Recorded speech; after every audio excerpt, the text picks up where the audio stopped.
जय हिंद दोस्तों। ए to be to study के यूट्यूब चैनल में एक बार फिर से मैं रंजीत केसरी हार्दिक स्वागत करता हूं। दोस्तों, यूपी पॉलिटेक्निक एंट्रेंस एग्ज़ाम 2023 के लिए हम आज की क्लास में फिजिक्स के बहुत ही इम्पॉर्टेंट टॉपिक ऊष्मा यानी हीट को कंप्लीट पढ़ने वाले हैं। दोस्तों, इसकी पिछली वीडियो में हमने अन्य बहुत से इम्पॉर्टेंट चैप्टर को कंप्लीट कर लिया था और आज की क्लास में हम ऊष्मा यानी हीट के बचे हुए शेष थ्योरी के पोर्शन को कंप्लीट पढ़ने वाले हैं। इसकी पिछली वीडियो में हमने इस चैप्टर के आधे थ्योरिकल पोर्शन को कंप्लीट पढ़ लिया था। आज की क्लास में आगे के थ्योरी के पोर्शन को कंप्लीट स्टडी करने के बाद हम न्यूमेरिकल टाइप और ऑब्जेक्टिव टाइप क्वेश्चन जो कि एग्जाम में पूछे जाते हैं उसको सॉल्व करने वाले हैं। तो ज़्यादा समय नहीं लेते हुए चलिए आज की क्लास को स्टार्ट करते हैं। दोस्तों, पिछली वीडियो में हमने गुप्त ऊष्मा यानी गलन की गुप्त ऊष्मा और वाष्पन की गुप्त ऊष्मा के बारे में पढ़ा हुआ था। आज की क्लास में हम उसके आगे के बाद पढ़ना स्टार्ट करते हैं। कुछ स्मरणीय पॉइंट यहाँ पे हम देखेंगे क्लास स्टार्ट करने से पहले, जो कि काफ़ी इम्पोर्टेंट हैं।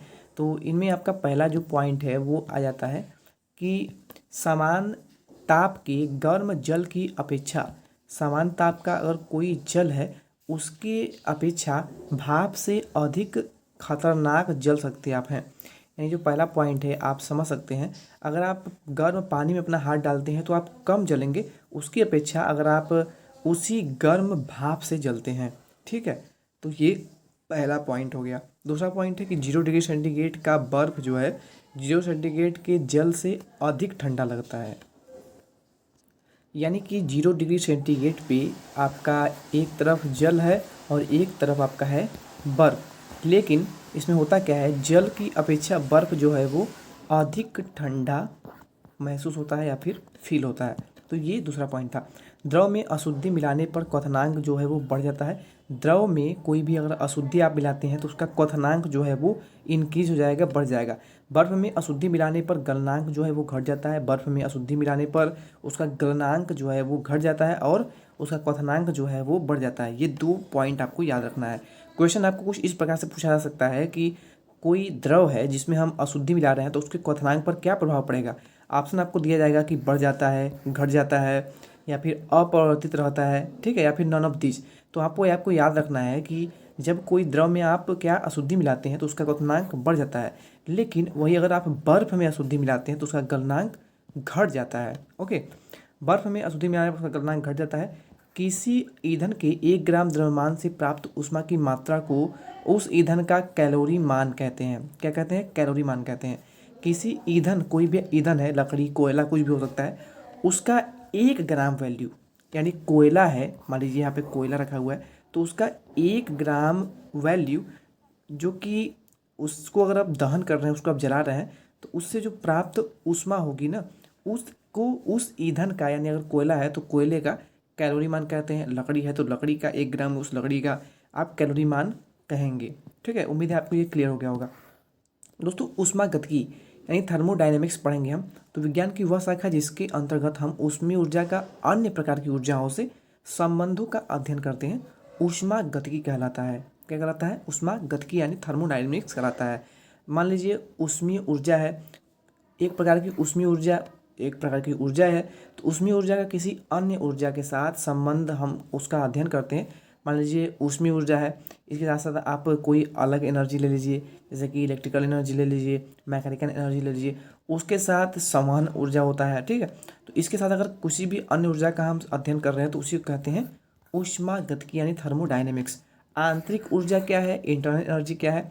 तो देखिए, कोई भी अगर ईंधन है, कोई भी ऐसा तत्व है जो कि ज्वलनशील है, तो या फिर कोई भी आप ऐसा रॉड लीजिए, एक लोहे का मान लीजिए रॉड है, ठीक है, कोई भी, तो इसमें जो है रॉड जो बना है वो छोटे छोटे कणों से मिलकर बना है, छोटे छोटे अणुओं से मिलकर बना है। तो अगर इसको आप हीट दे रहे हैं, मान लीजिए इसे आप हीट दे रहे हैं तो ये गर्म होगा। तो इसके प्रत्येक अणुओं से ही मिलकर बना है, तो इसके प्रत्येक अणुओं में कुछ ऊर्जा जो है वो संचित हो जाएगी, चाहे वो हीट ही एनर्जी ही क्यों ना हो। तो वो जो ऊर्जा उसके अंदर संचित हो रही है उसी को बोलते हैं इंटरनल एनर्जी यानी आंतरिक ऊर्जा। उम्मीद है आपको हमारी बातें बहुत ही अच्छे से क्लियर हो गई होंगी। और हाँ, हम आपको रटाने का बिल्कुल भी उद्देश्य नहीं रखते हैं, हम आपको हर एक चीज़ों को समझाना चाहते हैं। ऊष्मागतिकी का एक शून्यता नियम कहलाता है। जीरोथ लॉ ऑफ थर्मोडायनेमिक्स काफ़ी इंपॉर्टेंट है। जब दो निकाय किसी तीसरे निकाय के साथ अलग अलग तापीय साम्यावस्था में है तो परस्पर भी वो तापीय साम्यावस्था में होंगे। देखिए एक निकाय मान लीजिए ये है, कुछ भी हो सकता है, ये एक निकाय ये है, कोई भी मान लीजिए एक लोहे का टुकड़ा ये है, तो अगर ये दो निकाय हैं और एक निकाय ये हो गया, एक निकाय ये हो गया, अगर ये दोनों मान कौन दोनों, मान लीजिए ये ए हो गया, ये बी हो गया और ये हो गया एक्स हो गया, ये वाई हो गया, तो अगर ए और वाई परस्पर साम्य अवस्था में है, तापीय साम्य अवस्था में है, और बी और एक्स परस्पर तापीय साम्य अवस्था में हैं, तो इस कंडीशन में ए और बी भी परस्पर साम्य अवस्था में होंगे, तापीय साम्य अवस्था में होंगे। तो यही कहता है आपका ऊष्मागतिकी का शून्यता का नियम। ठीक है, तो यहाँ पे आप देख सकते हैं जैसे कि यदि ए व बी सी के साथ तापीय साम्यावस्था में है, अतः T H equal to T C हो जाएगा। T H equal to T C अगर है तो यहाँ पर T H equal to T भी होगा। यही कहता है ऊष्मागतिकी का शून्यता का नियम। इसके बाद देखेंगे हम ऊष्मागतिकी का प्रथम नियम क्या कहता है। तो दोस्तों यहाँ पर बहुत ही ध्यान से समझिएगा, बार बार क्वेश्चन इससे पूछा जाता है एग्जाम में। क्या पूछा जाता है चलिए आपको बताते हैं। एग्जाम में आपसे ये जो सूत्र है ना, सेम टू सेम सूत्र जो है वो 2020 का 21 का क्वेश्चन पेपर उठा कर देख लीजिए, सेम टू सेम यही क्वेश्चन पूछा गया था। आपको फार्मूला याद होना चाहिए, Q equal to U plus W, Q equal to U plus W, यहाँ पे आप डी या फिर डेल लगा लीजिए, D Q equal to D U plus D W. Same to same आपको फार्मूला एग्जाम में कई बार पूछा गया है, तो फार्मूला ही बहुत लोगों को याद नहीं होता है, बहुत से छात्र कन्फ्यूज होते हैं कि यहाँ पे माइनस होता है, प्लस होता है, यू इक्वल टू होता है कि क्यू इक्वल टू होता है, तो कन्फ्यूज नहीं होना है। इस फार्मूले को मैं बार बार बोल रहा हूँ, बिल्कुल रट जाइए और स्क्रीनशॉट भी ले लीजिए। किसी निकाय को दी गई ऊष्मा दो कार्यों में व्यय होती है, आंतरिक ऊर्जा बढ़ने में व ताप बढ़ाने में। उसका आंतरिक ऊर्जा बढ़ेगा, उसका ताप बढ़ेगा, आंतरिक ऊर्जा बढ़ेगा तभी तो ताप बढ़ेगा, तो दोनों यहाँ पे होता है इंक्रीज। ओके, कुछ ऊष्मागतिकी प्रक्रम क्या देखेंगे हम, सम थर्मोडायनेमिकल प्रोसेस को देखेंगे। तो देखिए पहला आपका है चक्रीय प्रक्रम यानी साइक्लिंग प्रोसेस। इसमें आपका जो ऊष्मागतिकी का नियम था ना, इसमें आपको इसको याद करने की आवश्यकता नहीं है, इसके जो थ्योरिकल पार्ट है इसको आपको रटने की आवश्यकता नहीं है। यहाँ पे आपको केवल ये याद रखना है कि अगर Q equal to D U plus D W हो सकता है, तो del U equal to del Q minus del W भी हो सकता है। आपके इसी फार्मूले को पक्षांतर कर दिया है, तो ये आपको याद रखना है। और हाँ, एक चीज़ यहाँ पे बहुत जरूरी याद रखना है ये कि जो डेल क्यू है वो डेल डब्ल्यू के बराबर होता है यहाँ पर। ओके, तो ये दो चीज़ें आपको बिल्कुल याद रखनी है, फार्मूला आपको बिल्कुल कंठस्थ याद होना चाहिए। उसी प्रकार आपका दूसरा होता है विलगित निकाय यानी आइसोलेटेड सिस्टम। ऐसा निकाय जो न तो कार्य कर सकता है और न ही बाह्य वातावरण से ऊष्मा का आदान प्रदान कर सकता है, विलगित निकाय कहता है। विलगित निकाय के लिए del Q equal to del W equal to zero होता है। डेल क्यू बराबर डेल डब्ल्यू तो होता है, आप जानते हैं, पर दोनों का मान जो है वो जीरो के बराबर होता है। Del equal to del Q minus del W equal to zero. इस प्रकार एक विलगित निकाय की आंतरिक ऊर्जा जो है वो स्थिर रहती है, एक समान रहती है। दोस्तों इसके बाद आप पढ़ेंगे समदाबीय प्रक्रम यानी आइसोबेरिक प्रोसेस। ऐसा प्रक्रम जिसके दौरान दाब स्थिर रहता है समदाबी प्रक्रम होता है। जिस प्रकार नाम से स्पष्ट है, समदाबी यानी जिसका दाब समान हो, सम आयतनिक जिसका आयतन समान हो, उस प्रक्रम को सम आयतनिक प्रक्रम कहते हैं। यदि किसी प्रक्रम के दौरान इकाई का आयतन स्थिर रहता है तब वह प्रक्रम समायतनिक प्रक्रम कहलाता है। समायतनिक प्रक्रम के लिए del W equal to zero होता है। सम आयतनिक प्रक्रम के लिए del W equal to zero होता है। Del equal to del Q जो है यहाँ पर हो जाता है सम आयतनिक प्रक्रम की। दोस्तों सेम उसी प्रकार आपका है अगला समतापी प्रक्रम। जिस प्रकार नाम से स्पष्ट समतापी यानी जिसका तापमान समान होता है उसे कहते हैं समतापी प्रक्रम यानी आइसोथर्मल प्रोसेस। यदि किसी प्रक्रम के दौरान निकाय का ताप स्थिर रहता है तो इस प्रकार के प्रक्रम को समतापी प्रक्रम कहते हैं। समतापी प्रक्रम में गैस की आंतरिक ऊर्जा में कोई भी परिवर्तन नहीं होता है। Del U equal to zero यहाँ पे हो जाता है और इसीलिए del U equal to del Q minus del W, क्योंकि डेल यू इक्वल टू यहाँ पे जीरो हो जाता है, इसलिए जब इसको पक्षांतर करेंगे तो del Q equal to del W हो जाएगा। तो उम्मीद है आपको ये तो आ गया होगा समझ में। समतापी प्रक्रम में बायल के नियम का पालन नहीं होता है, ये आपको याद रखना है। समतापी प्रक्रम में बायल के नियम का पालन होता है। Okay, P V equal to नियतांक, P V equal to R T, ये अगर आपसे पूछा जाए कि ये क्या है तो आप इसे क्या बताएंगे, P V equal to R T, इसे आप क्या कहेंगे। तो ये जो पी वी इक्वल टू नियतांक है ना, ये होता है आपका बायल के नियम का पालन करता है समतापी प्रक्रम में। ठीक है, समतापी प्रक्रम में आदर्श गैस द्वारा कृत कार्य जो होगा, सॉरी हमने आपको ये नहीं बताया, P B equal to R T आपसे पूछे कोई कि ये क्या है, तो ये दोस्तों कहलाता है आदर्श गैस समीकरण। सेम टू सेम आपको ये फार्मूला जो है वो 4 नंबर में पूछ लिया जाता है। आप कन्फ्यूज हो जाएंगे कि P R equal to V T तो नहीं होता है ना, या फिर आर टी यहाँ पे हो जाएगा आपका V R equal to P T, तो कन्फ्यूज बहुत से स्टूडेंट होते हैं। तो आदर्श गैस समीकरण जो है वो यही होता है, P V equal to R T. Confuse बिल्कुल भी नहीं होना है। इसके बाद आता है रुद्रोस प्रक्रम यानी आइडियबैटिक प्रोसेस। यदि किसी प्रक्रम के दौरान निकाय व अतरण के बीच ऊष्मा का आदान प्रदान नहीं होता है तब इस प्रकार के प्रक्रम को रुद्रोस प्रक्रम कहते हैं। अतः del V U is equal to 0 minus del W. Del U equal to minus K del W होता है, डेल क्यू यहाँ पे 0 होता है, इसीलिए del U equal to minus K del W हो जाता है। आप फार्मूले अगर याद कर लेते हैं ऊष्मागतिकी का तो उसी आधार पे यहाँ पे सब कुछ किया गया है। और ऊष्मागतिकी का फार्मूला क्या था मैंने आपको बता दिया है, Q equal to U plus W. तो इसी आधार पे जब क्यू इक्वल टू यानी क्यू का मान जब यहाँ पे 0 हो जाएगा तो क्या होगा, भी इक्वल टू जब आप इसको बराबर भेजेंगे, मान लीजिए भी बराबर आप करेंगे तो भी बराबर डब्ल्यू को जब आप इधर भेजेंगे तो क्या होगा, माइनस डब्ल्यू हो जाएगा कि नहीं हो जाएगा। तो आप कहेंगे जी सर बिल्कुल हो जाएगा। तो इसीलिए यहाँ पे आपका del U equal to minus K D W लिखा हुआ है। ठीक है, रुद्रोस प्रक्रम में यदि कार्य निकाय पर किया जाता है तो जो डब्ल्यू होगा वो ऋणात्मक होगा। उस कंडीशन में del U equal to minus K del W. अब जब माइनस यहाँ पे लगा हुआ है ऑलरेडी, इसलिए डब्ल्यू जो है वो पॉजिटिव में निकल करके बाहर आ जाता है। इसके विपरीत यदि कार्य निकाय द्वारा किया जाता है तो डब्ल्यू जो है धनात्मक होगा। उस कंडीशन में आपका डब्ल्यू का मान यही रह जाएगा, यानी माइनस डेल डब्ल्यू ही रह जाएगा। रुद्रोस प्रक्रम के लिए आपको ये सब इसी मैं इसलिए बता रहा हूँ ताकि आप न्यूमेरिकल सॉल्व करते समय बिल्कुल भी कंफ्यूज ना हो। रुद्रोस प्रक्रम में निम्न अवस्था समीकरण लागू होंगी, ये तीनों याद रखिएगा, आपको क्वेश्चन सॉल्व करते समय काम आएंगे। ठीक है, इसका अभी आप स्क्रीनशॉट भी ले सकते हैं। कुछ इम्पॉर्टेंट यहाँ पे तथ्य हैं। समतापीय परिवर्तन अत्यंत धीरे धीरे किया जाता है जबकि रुद्रोस प्रक्रम शीघ्रता से किया जाता है। 2 क्वेश्चन यहाँ से आपको मिले, क्या मिले, समतापी परिवर्तन जो है वो अत्यंत धीरे धीरे किया जाता है जबकि रुद्रोस परिवर्तन शीघ्रता से किया जाता है। दोस्तों अगर आप हमारी थ्योरी की क्लासें ही अगर 2 से 3 बार देख लेते हैं, हालांकि इतना पॉसिबल नहीं है, बहुत ही लंबा चौड़ा सिलेबस आपको पढ़ना है, पर कम से कम वीडियो को 2 बार ज़रूर देखें, मैं आपसे कह रहा हूँ। क्योंकि अगर आप केवल वीडियो को 2 बार लेक्चर को सुन भी लेते हैं ना तो आपके बहुत से क्वेश्चन तैयार हो जाएंगे, मैं आपको इसके विश्वास दिलाता हूँ। और हाँ, जो कि आपके एग्ज़ाम में आपके बेसिक को बहुत ही मजबूत कर देंगे, क्वेश्चंस को आपको समझने में और उसको सॉल्व करने में काफ़ी आसानी होगी। स्थिर दाब पर विशिष्ट ऊष्मा बाई स्थिर आयतन पर विशिष्ट ऊष्मा यानी Cp by Cv equal to यहाँ पे गामा लिखा हुआ है। आपसे एक क्वेश्चन पूछा गया था कि Cp बाई Cv का जो अनुपात है वो किसके बराबर होता है रुद्रोस प्रक्रम में, तो मैंने आपको बताया था कि वो 2/3 के बराबर होता है, 2/3 के अनुपात में होता है Cp बाई Cv का अनुपात रुद्रोस प्रक्रम में। ये क्वेश्चन मैंने आपको कराया था। हाँ, तो ये क्वेश्चन याद रखिएगा, क्वेश्चन में पूछा भी गया था ये। रुद्रोस में प्रत्यास्थता गुणांक बाई समतापी प्रत्यास्थता गुणांक जो है वो गामा इक्वल टू 1+2/f हो जाएगा। केवल आपको ये फार्मूला याद रखना है और इससे ज़्यादा क्वेश्चन तो बनते नहीं हैं। दोस्तों एक परमाणु गैस के लिए जो ये आपका गामा है इसका मान 5/3 के बराबर होता है। जब इसको डिवाइड करेंगे तो आपका वैल्यू इतना आएगा। वहीं द्विपरमाणु गैस के लिए जो गामा का मान है वो 7/5 हो जाता है। वहीं त्रिपरमाणु गैस के लिए गामा का मान 8/6 हो जाता है। मैं आपसे बता रहा हूँ ये तीनों वैल्यू आप बिल्कुल याद रखिएगा।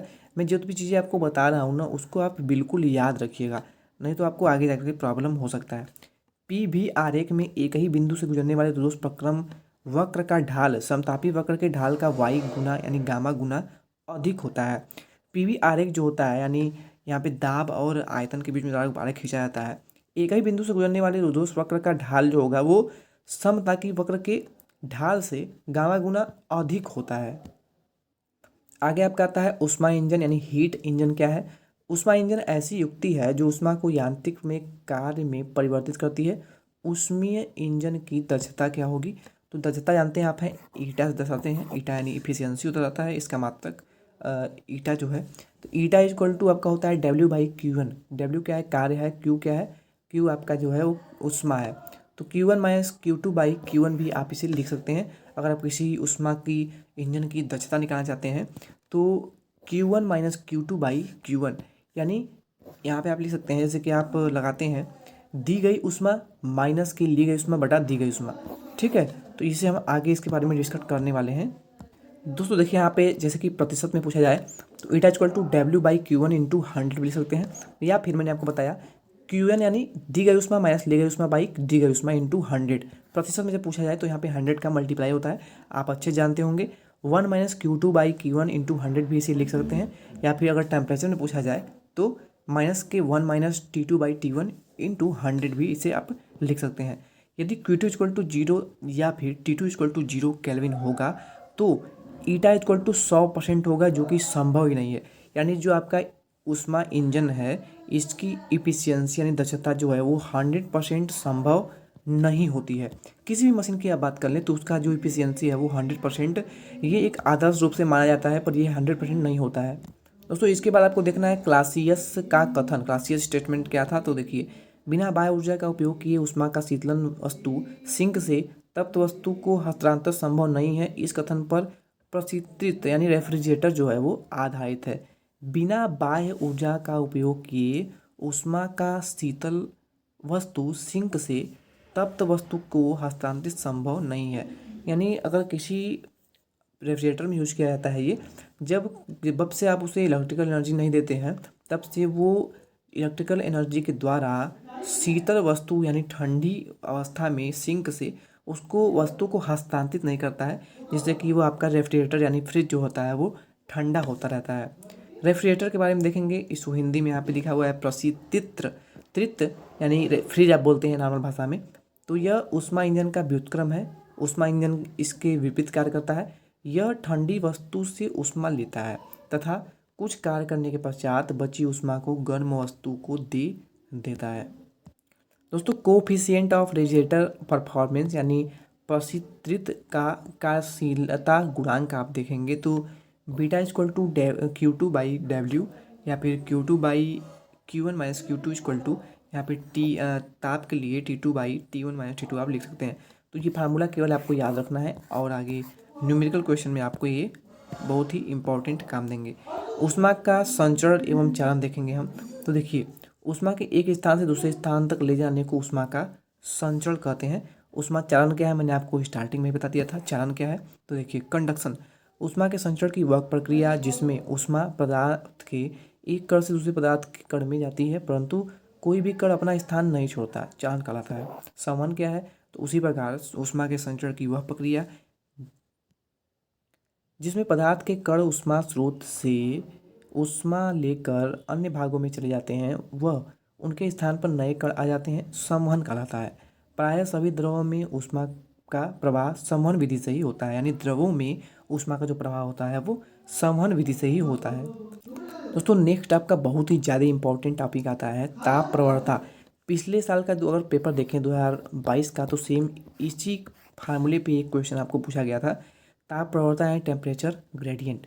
दो समतापी पृष्ठों के बीच की दूरी के साथ ताप के परिवर्तन की दर को ही हम ताप प्रवणता कहते हैं। इसका मात्रक अगर पूछ लिया जाए तो डिग्री पर मीटर है। यदि दो समतापी पृष्ठों के ताप जो क्रमशः जो है वो थीटा माइनस डेल थीटा हो तो उनके बीच की लंबवत दूरी डेल एक्स हो तो उनके बीच का ताप प्रवणता क्या होगा। ताप प्रवणता के लिए आप लिखेंगे ताप परिवर्तन बटा लंबवत दूरी, या फिर नेम आपको मेन फार्मूला याद रखना है minus K del theta by del x, minus K del theta by del x. दोस्तों अब मैं बता रहा हूँ आपको, सेम इसी फार्मूले पे एक क्वेश्चन पूछा गया था।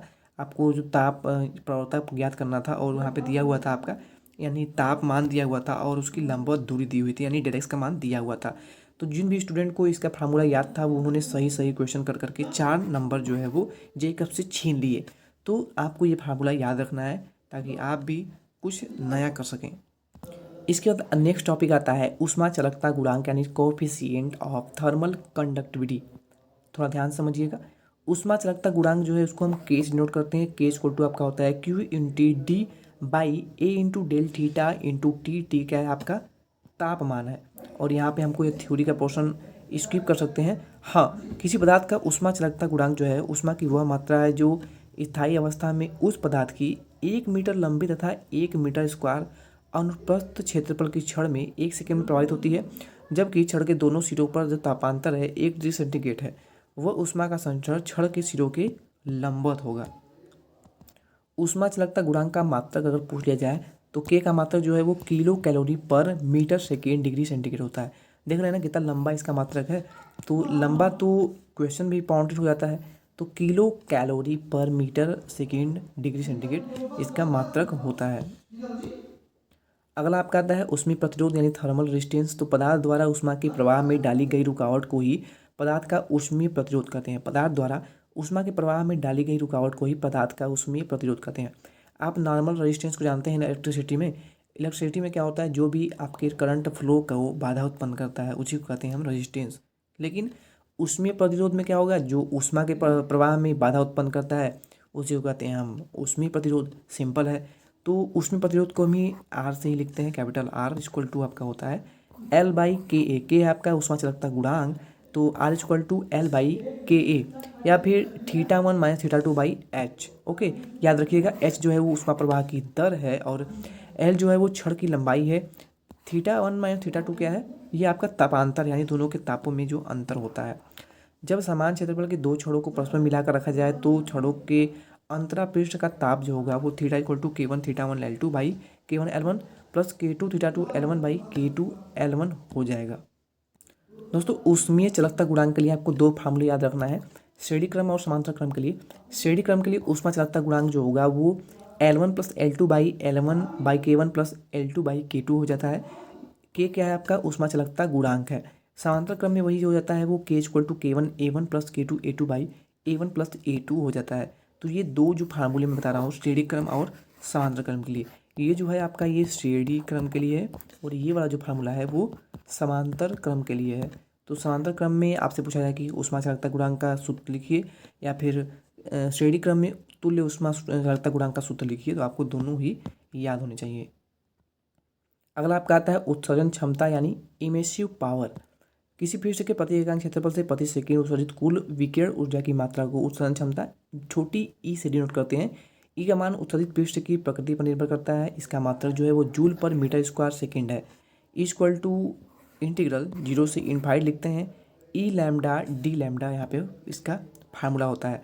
ई लैम्डा क्या है, तो पृष्ठ की तरंग दैर्घ्य है, लैम्डा पर स्पेक्ट्रमी उत्सर्जन क्षमता है।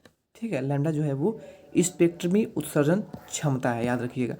अवशोषण क्षमता यानी एब्जॉर्प्टिव पावर क्या होता है, तो किसी पृष्ठ द्वारा किसी समय में अवशोषित विकिरण ऊर्जा की मात्रा तथा उसी समय में इस पर आपतित कुल विकिरण ऊर्जा की मात्रा के अनुपात को ही हम पृष्ठ के अवशोषण क्षमता ए से यानी स्मॉल ए से डिनोट करते हैं।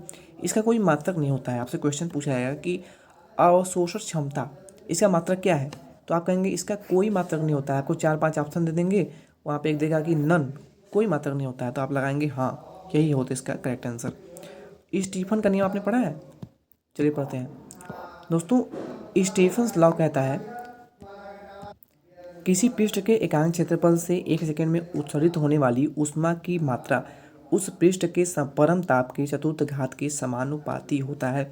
E is proportional to T⁴ या E equal to sigma T⁴।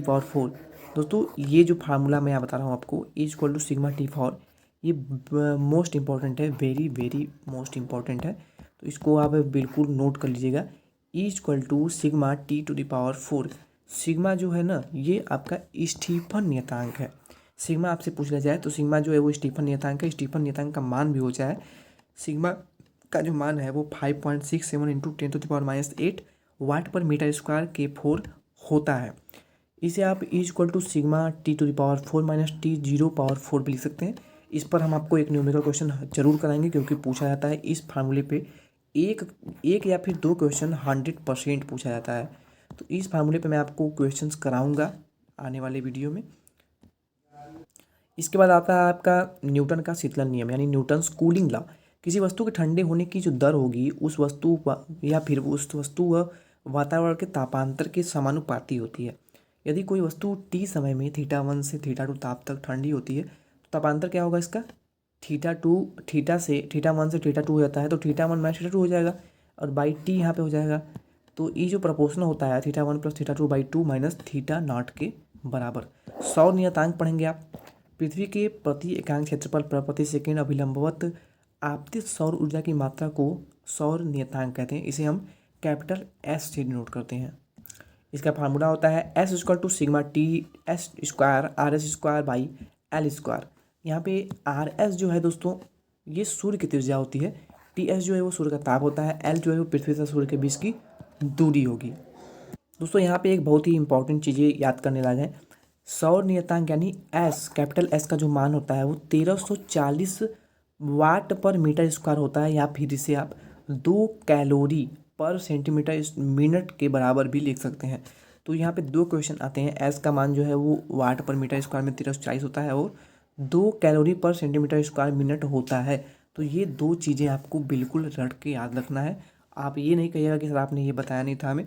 देखिए मैं आपको जो चीज़ें बता रहा हूँ वो आपको याद करनी ही होंगी, क्योंकि वो सब चीज़ें थ्योरिकल पोर्शन में है और ऑब्जेक्टिव क्वेश्चन तो आपको याद करने ही होते हैं। आदर्श कृष्टिका मैंने आपको इसके बारे में कई बार डिस्कस कर रखा है, पिछली वीडियो में भी डिस्कस करा था। तो आदर्श कृष्टिका वह वस्तु है जो अपने पृष्ठ पर आपतित सभी विकिरणों को पूर्णतः अवशोषित कर लेती है। जैसे कि आप काले कपड़े को ही ले लीजिए। गर्मी के दिनों में जब आप काले या फिर रंग बिरंगे कपड़े पहनते हैं तो आपको अधिक गर्मी होती है। वही जब आप सफ़ेद वस्त्र पहनते हैं तो उसमें का ज़्यादा से ज़्यादा रिफ्लेक्शन हो जाता है, यानी परावर्तन हो जाता है, जिससे गर्मी कम होती है। इसलिए कहा जाता है कि गर्मी के दिनों में हमें हल्के और कम रंग के कपड़े पहनने चाहिए या फिर सफ़ेद कपड़े पहनने चाहिए। किरचॉफ का नियम एक निश्चित ताप पर दी हुई तरंगदैर्घ्य के लिए सभी वस्तुओं की उत्सर्जन क्षमता ई लैम्डा तथा अवशोषण क्षमता ए लैम्डा की निष्पत्ति एक नियतांक होती है तथा यह उसी ताप पर एक आदर्श कृष्टिका की उत्सर्जन क्षमता के बराबर होती है। अतः E lambda by A lambda equal to नियतांक होता है, जिसे कि A lambda capital E lambda भी लिखते हैं। तो इस फार्मूले पे भी एक क्वेश्चन जो है वो 2022 के क्वेश्चन पेपर में पूछा गया था। क्वेश्चन पेपर सॉल्व करना मैंने स्टार्ट कर दिया है। अगर वीडियो देखना है तो चैनल को सब्सक्राइब जरूर कर लें। तो अगला मोस्ट इम्पॉर्टेंट टॉपिक है वीन का विस्थापन नियम, वीन्स डिस्प्लेसमेंट लॉ। इस नियम के अनुसार किसी विशेष परम ताप पर आदर्श कृष्टिका की अधिकतम ऊर्जा के संगत तरंगदैर्घ्य व ताप का गुणनफल नियतांक होता है, अर्थात lambda M T equal to नियतांक, और इस नियतांक को आप स्मॉल बी से भी लिखते हैं। ये फार्मूला बहुत ही मोस्ट इंपॉर्टेंट है, इसको आप नोट कर लीजिएगा। मैं जितना भी फार्मूला बता रहा हूँ आपको ना मोस्ट इंपॉर्टेंट इसीलिए कह रहा हूँ क्योंकि उस पर किसी न किसी ईयर क्वेश्चन पूछा गया है, और जो ज़्यादा इंपॉर्टेंट नहीं है उसको तो मैं ऐसे ही स्किप कर देता हूँ। दोस्तों यहाँ पे जो वीन का विस्थापन नियम है इसमें नियतांक बी, स्मॉल बी का जो वैल्यू होता है वो पूछ लिया जाता है। नियतांक बी का जो मान है वो 2.9 इंटू 10⁻³ मीटर के होता है। कृष्टिका नियम के अनुसार कृष्टिका का ताप बढ़ने पर कृष्टिका से उत्सर्जित अधिकतम ऊर्जा विकिरण निम्न ताप तरंगदैर्घ्य की ओर विस्थापित हो जाता है। तो ये भी आपको याद रखना है।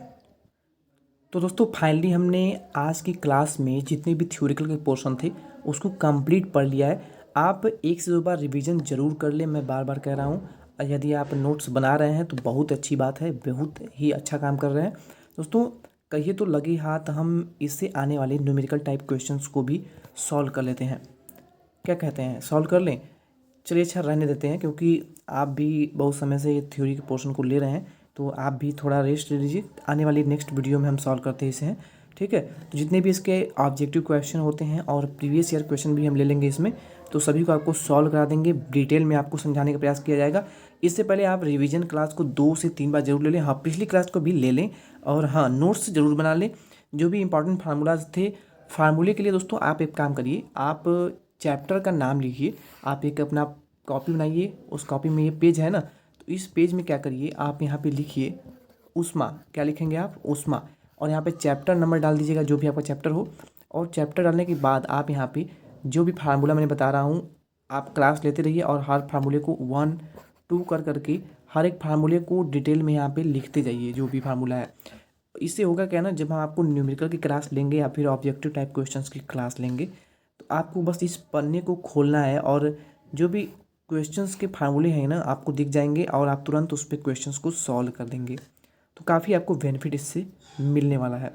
तो आज की क्लास को यहीं पे समाप्त करते हैं। क्लास कैसी लगी हमें कमेंट सेक्शन में ज़रूर बताएं। और हाँ, अगर आपने अभी तक टेलीग्राम चैनल को ज्वाइन नहीं किया है तो ज़रूर ज्वाइन कर लें, क्योंकि वहाँ पर हम डेली आपको क्विजेस करा रहे हैं जिसमें आपको बहुत से मोस्ट इंपॉर्टेंट क्वेश्चंस कराए जाते हैं। जो कि आपके प्रिपरेशन को और भी बूस्ट कर देते हैं। ऑलरेडी बहुत सारे स्टूडेंट जुड़ करके उस पर टेस्ट देना स्टार्ट कर दिए हैं। डेली टेस्ट जो है वहाँ पर 3 PM पर यानी शाम 3 बजे कराया जाता है और